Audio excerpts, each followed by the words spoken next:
জামায়াত ইসলামীর আমির ডক্টর শফিকুর রহমান বলেছেন, একদিকে ফ্যামিলি কার্ড দেওয়ার কথা বলা আর অন্যদিকে মায়ের গায়ে হাত তোলা, এই দুটো একসাথে চলতে পারে না।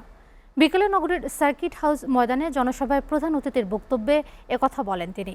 দেশের চলমান রাজনৈতিক পরিস্থিতির দিকে ইঙ্গিত করে নেতাকর্মী ও সাধারণ জনগণকে ধৈর্য ধারণের আহ্বান জানান জামায়াত আমির। খুলনা থেকে রকিবুল ইসলামের প্রতিবেদন, জানাচ্ছেন দেলোয়ার জালালি। একই সঙ্গে তিনি জনগণের রায়ের প্রতি শ্রদ্ধাশীল হওয়ার আহ্বান জানিয়ে বলেন, অতীতে যারা জনগণের রায় উপেক্ষা করেছে, ইতিহাস তাদের পরিণতি দেখিয়েছে। আশ্চর্য বিষয়, আমাদের একটি বন্ধু সংগঠন তারা ফ্যামিলি কার্ড দেওয়ার ঘোষণা করেছেন এবং এটাও বলেছেন যে এটা মায়ের হাতে দেবেন।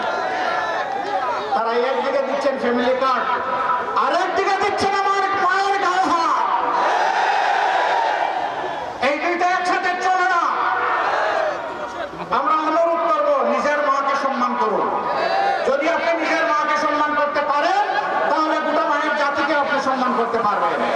এদিকে জামায়াতের সেক্রেটারি জেনারেল অধ্যাপক মিয়া গোলাম পরোয়ার গেল 15-16 বছরের শাসনামলকে ফ্যাসিবাদী ও কর্তৃত্ববাদী আখ্যায়িত করেন। তিনি অভিযোগ করেন, বিরোধী পক্ষ এখনও সংখ্যালঘু সম্প্রদায় এবং মা বোনদের ভোট কেন্দ্রে যেতে ভয়ভীতি ও হুমকি দিচ্ছে।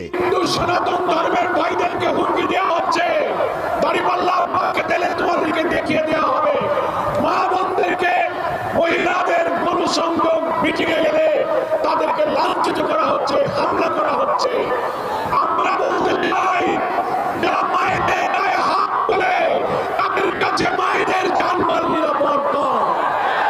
জনসভায় নির্বাচনকে ঘিরে ওঠা অর্থ লেনদেনের অভিযোগ প্রসঙ্গে খুলনা 1 আসনের দাঁড়িপাল্লা প্রতীকের প্রার্থী কৃষ্ণ নন্দী বলেন, একটি দলের শীর্ষ নেতা জামায়াতের বিরুদ্ধে বিকাশ নম্বর নেয়ার অভিযোগ তুলেছেন, যা সম্পূর্ণ মিথ্যা।